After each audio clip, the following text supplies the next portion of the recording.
សួស្តីនិស្សិតទាំងអស់គ្នានេះគឺជាវីដេអូស្តីអំពីការបង្កើត Google Form នេះជារបៀបក្នុងការបង្កើត Google Form ចំពោះកម្រងសំណួរដែលយើងធ្វើតែ Google Form នេះសូមធ្វើចំពោះតែតាមបរិមាណវិស័យអ្នកដែលធ្វើ semi structure ហ្នឹង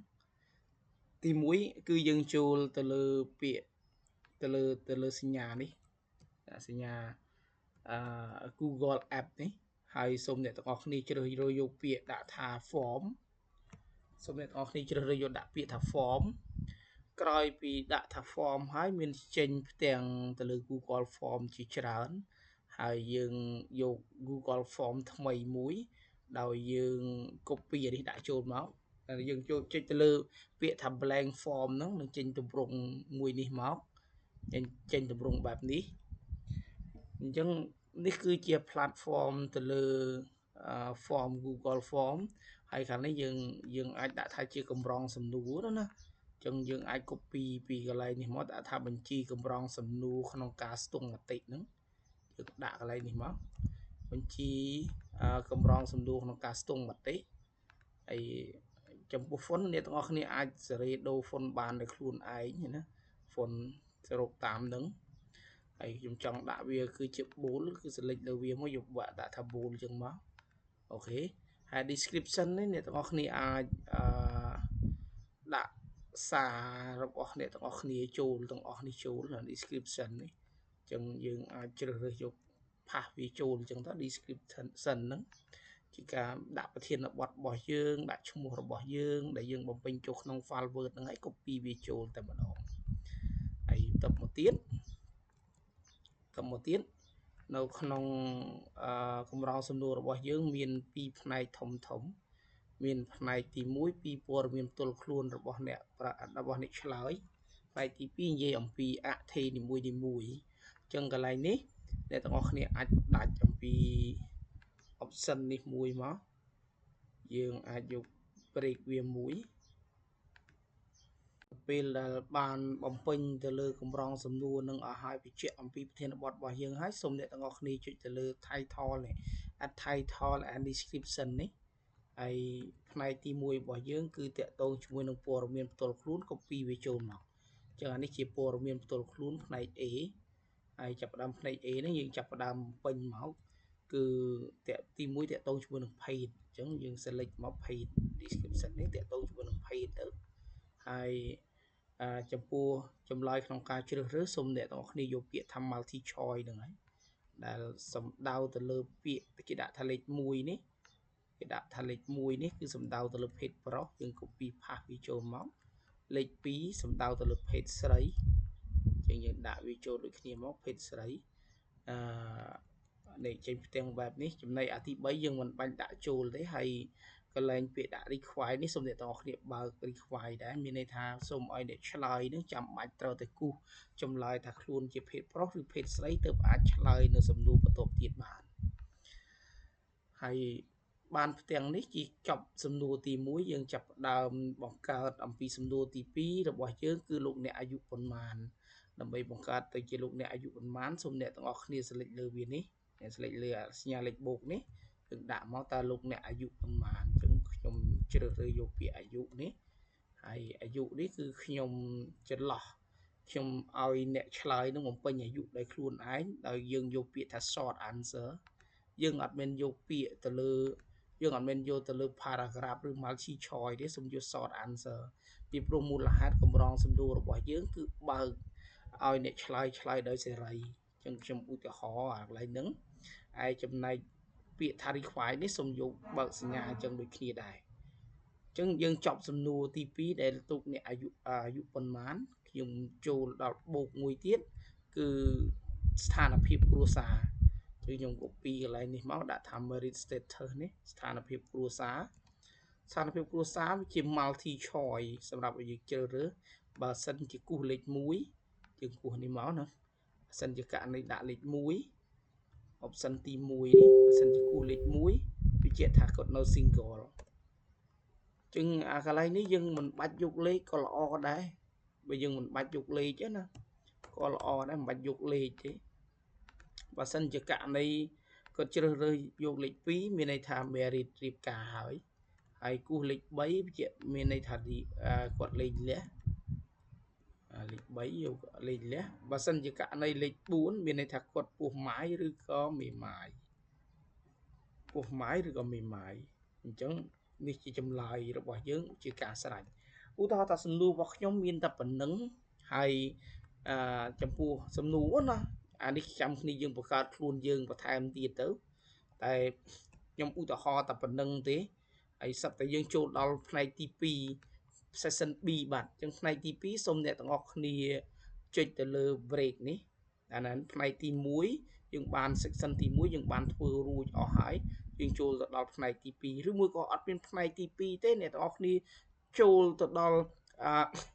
ផ្នែក B ការយល់ឃើញអំពីសេវាកម្មអំពី IV របស់យើងតែម្ដងក៏បានដែរតែសូមអ្នកទាំងអស់គ្នាមុននឹងចាប់ផ្ដើមសូមយកពាក្យអក្សរ T text នេះសិន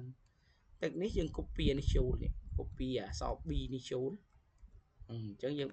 បានទិន្នន័យចេញមកហើយ description នេះគឺយើង copy ទាំងអស់នេះទៅទាំងអស់អានេះចូលដូចគ្នាដែរមកអូខេណាទាំងអស់នេះចូលដែរមកអូខេអញ្ចឹងយើងបាន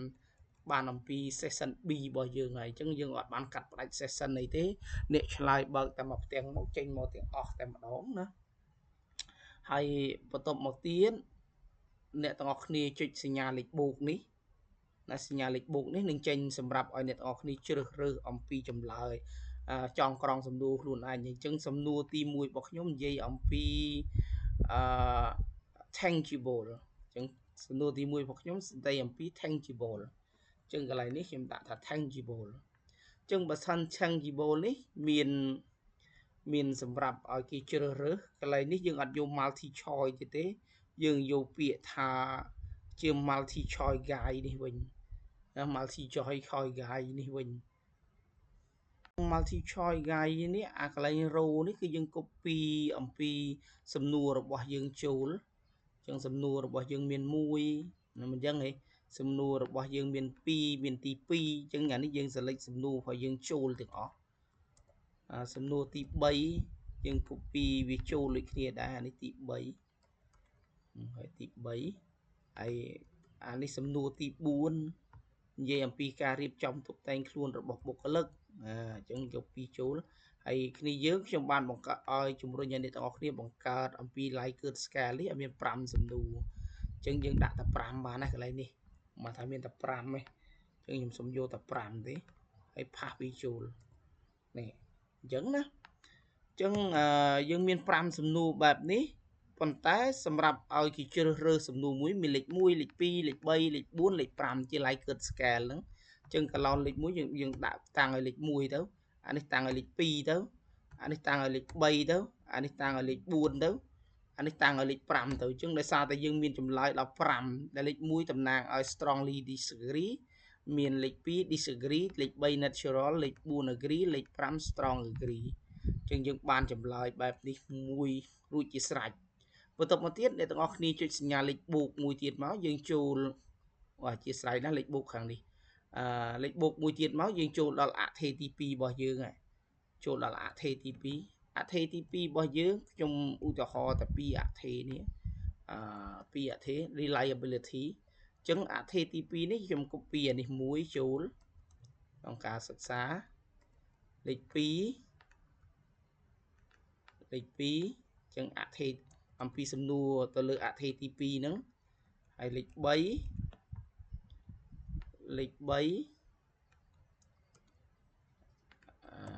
ហើយលេខ4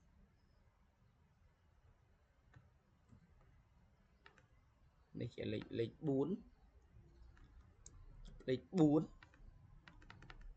អត់ទៅឯសាខ្ញុំទៅចង់កាំងលេខ4ហើយមួយទៀតលេខ5អញ្ចឹងមានអថេចំនួន5ខ្ញុំឧទាហរណ៍តែ2អថេប៉ុណ្្នឹងចោះណាលេខ5ហើយក្នុងនេះចម្លើយមានដាក់លេខ1លេខ2ចម្លើយលេខ3ចម្លើយលេខ4ចម្លើយលេខ5ចាចម្លើយនេះឲ្យវាស៊ីគ្នាជាមួយនឹងរបស់យើងនេះយើងមានលេខ1លេខ2លេខ3សម្រាប់ឲ្យគេជ្រើសដែរសម្រាប់ធ្វើ Google Form ឧទាហរណ៍ថាខ្ញុំសុភាខ្ញុំបង្កើតកម្រងសំណួរនេះតែ2អថេប៉ុណ្ណឹងដែលព័ត៌មានទី1និយាយអំពីព័ត៌មានវិទ្យាសាស្ត្រផ្ទាល់ខ្លួនរបស់អ្នកឆ្លើយ ឯទី2គឺនិយាយពីអថេពីរនឹងហើយប៉ុន្តែដោយឡែកអ្នកទាំងអស់គ្នាមើលវីដេអូនេះហើយអ្នកទាំងអស់គ្នាយកទៅធ្វើខ្លួនឯងគ្រប់អថេទាំងអស់ព្រោះអថេរបស់យើងមិនមាន IV5 មាន DV1 អញ្ចឹងធ្វើ IV5 រួចហើយត្រូវធ្វើ DV1 ទៀតបន្ទាប់ពីបានរួចហើយនៅកន្លែងនេះយើងបង្កើតតិចមួយទៀតទៅសូមអរគុណចំពោះការឆ្លើយអញ្ចឹងទៅខ្ញុំសូមអរគុណគេបន្តិចទៅកន្លែងនេះមកតែឆ្លើយរួចហើយខ្ញុំសូមអរគុណគេនេះសូមសំណាងល្អសូមអរគុណគេមួយទៅប៉ុណ្្នឹងជាការស្រេចពេលដែលយើងបានបង្កើតទាំងសំណួរសម្រង់មតិបែបនេះហើយសូមអ្នកទាំងអស់គ្នាមើលអំពីផ្ទាំងអក្ខរាវិរុទ្ធបានច្បាស់លាស់ហើយយើងចូលចុចលើពាក្យថា public យើងចុចទៅលើពាក្យថា public អញ្ចឹងនេះយើងចុចពាក្យ public ហើយយើងដោះ restrict នេះចេញ restrict នេះយើងដោះចេញមកដាក់ថា manage វាមកមើលវាឲ្យច្បាស់ថាសូមឲ្យអ្នកណាក៏ចូលបានមិនចាំបាច់តែយើងមិនចាំបាច់តែយើងនឹងចុច accept ទេអ្នកណាក៏អាចចូលទៅ link នេះបានដែរអញ្ចឹងណាអញ្ចឹងខ្ញុំចុចដោះ review វិញហើយ restrict នេះខ្ញុំដោះចេញទាំងអស់គឺ everyone តែម្ដងមិនបាច់ថាតលនៅសាកលវិទ្យាល័យឬក៏យើង approve ទេបានចូលបំពេញកម្រងសំណួរនឹងបានអ្នកណាក៏ចូលបានដែរហើយចុច OK អញ្ចឹងយើងបាន public ពេលអ្នកទាំងអស់ឃើញ public ហើយត្រូវ copy អា form នេះ copy អា Google Form នេះ copy អា link នេះ copy អា link នេះទម្លាក់ចូលទៅក្នុងក្រុមទាំង lain ណាទម្លាក់ចូលទៅក្នុងឲ្យអ្នកឆ្លើយទាំង lain ណាដែលចង់ឆ្លើយនៅសំណួរដែលអ្នកទាំងអស់គ្នាចង់ឲ្យគេឆ្លើយចឹង copy ទៅដើម្បីស្នើសុំឲ្យគេឆ្លើយសំណួររបស់យើងតែម្ដងចឹងខ្ញុំ copy មកឧទាហរណ៍ថាខ្ញុំ copy ឲ្យមិត្តភ័ក្ដិខ្ញុំម្នាក់ហើយមិត្តភ័ក្ដិខ្ញុំនឹងបើកអាកម្រងសំណួរ Google Form ហ្នឹងដើម្បីឆ្លើយចឹងខ្ញុំឧទាហរណ៍ណាស្រាប់តែមិត្តភ័ក្ដិខ្ញុំបានទម្រង់នឹងហើយស្រាប់តែគេចង់ឆ្លើយអំពីសំណួរហ្នឹងហើយចុចមកអ្នកផ្សេងណាអ្នកផ្សេងមិនមែនម្ចាស់ account ទេថាយើងទម្លាក់ទៅមានគេចង់ឆ្លើយមានគេឆ្លើយចឹងទី1គេឲ្យគេគូសចម្លើយថាគេប្រុសទី2អាយុគេ43ឆ្នាំអញ្ចឹងចម្លើយរបស់គេណាគេរៀបការគូធីកអញ្ចឹងទៅណាហើយទៅមកទៀតនេះអ្វីដែលយើងបង្កើតមកមាន Likert scale ហ្នឹងវាចេញលេខ1លេខ2លេខ3លេខ4លេខ5អញ្ចឹងមកតែគេគូធីកអញ្ចឹងមកគូធីកអញ្ចឹងមកគូធីកអញ្ចឹងមកអញ្ចឹងណាគូធីកអញ្ចឹងមកគូធីកមួយទៀតមក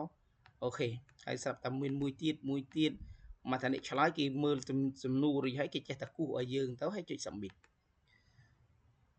ចឹងមានម្នាក់បានជួយឆ្លើយសំណួររបស់យើងរួចហើយស្រាប់តែឆ្លើយសំណួររួចហើយនេះវាលោតចេញកន្លែង respond នេះមានអ្នកឆ្លើយចំនួន1ម្នាក់ឲ្យយើងយកអាទិន្នន័យហ្នឹងទិន្នន័យនេះទិន្នន័យគេឆ្លើយនេះយកទៅវិភាគដើម្បីបញ្ចូលក្នុងទិន្នន័យ SPS ឬកម្មវិធី Excel ហ្នឹងចឹងដើម្បីយកទិន្នន័យនេះបានអ្នកទាំងអស់គ្នាចូលទៅលើ Google ទៅលើ link នេះទៅលើ link to sheet នេះហើយយើងយក create form ថ្មីមក